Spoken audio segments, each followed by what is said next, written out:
Most people don't know this, but there's a brain structure called the anterior mid-cingulate cortex. What's interesting about this brain area is there are now a lot of data in humans, not some mouse study, showing that when people do something they don't want to do, like add 3 hours of exercise per day or per week, or when people who are trying to diet and lose weight resist eating something. Right.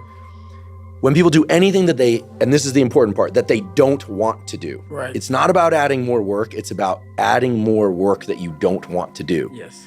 This brain area gets bigger. Yep.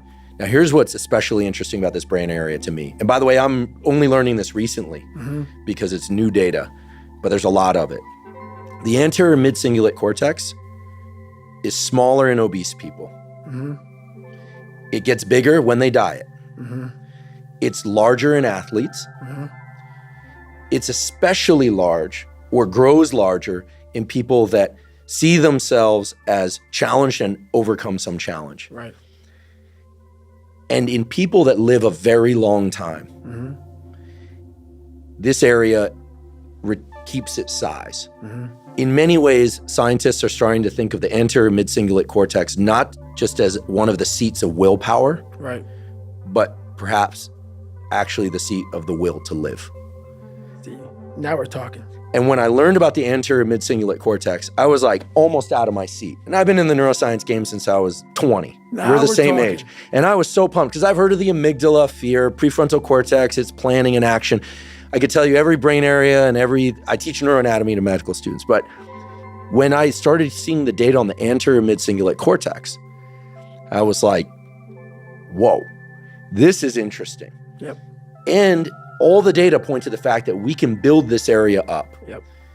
But that as quickly as we build it up, if we don't continue to invest in things that are hard for us, that we don't want to do, that's the part that feels so Goggin-esque to me, that we don't want to do.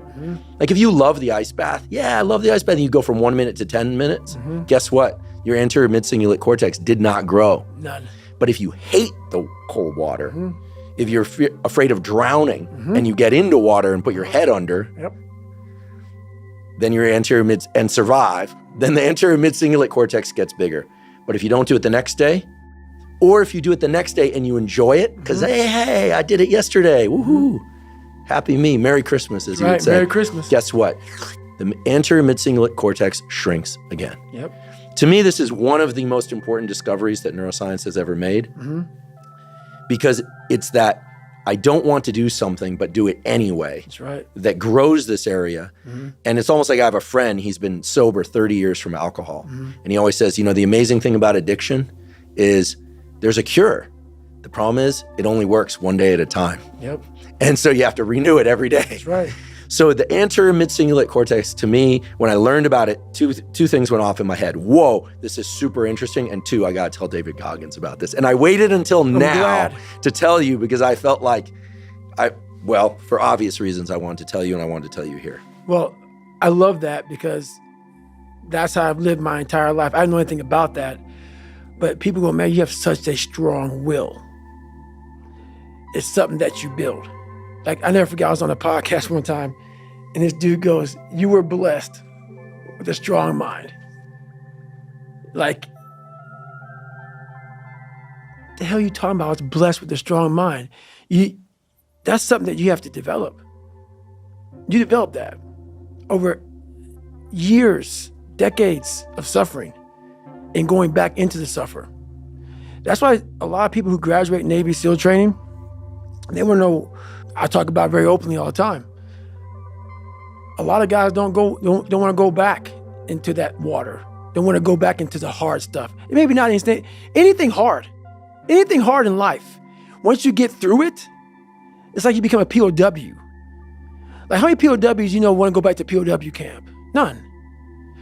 When something sucks so bad in life, this is on this that we're talking about now, very few people want to go back.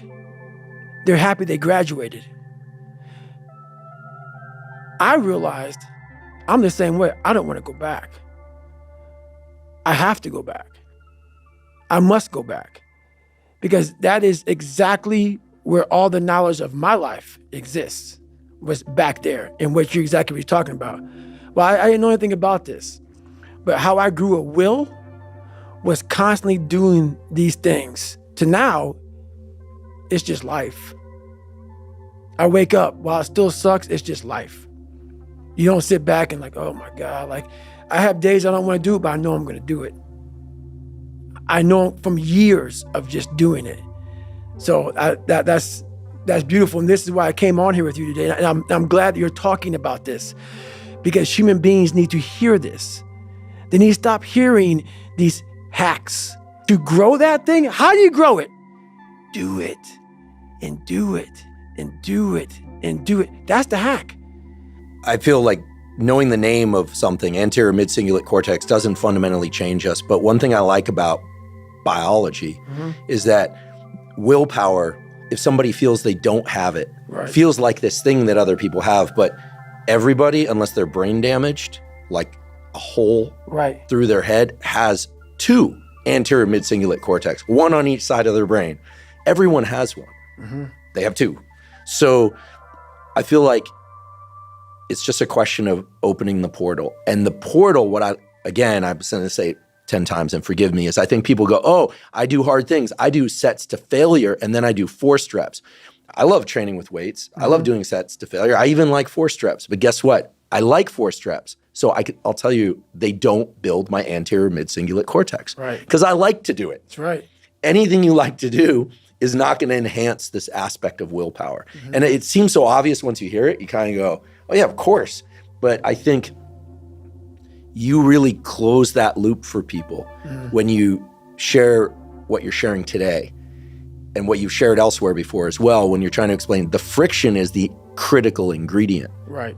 And I think people think, oh, if it's effort, well, then I'm getting better. That's part of it, necessary but not sufficient, as we say in science. So now you know why there's so many people that fail in this world to figure out their purpose in life. Where do I go? Because to grow that,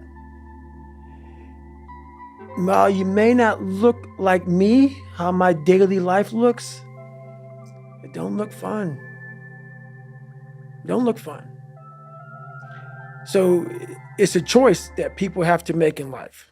When you're nothing, and change yourself into something like me, you call it happiness, peace. People are missing exactly what went on with David Goggins.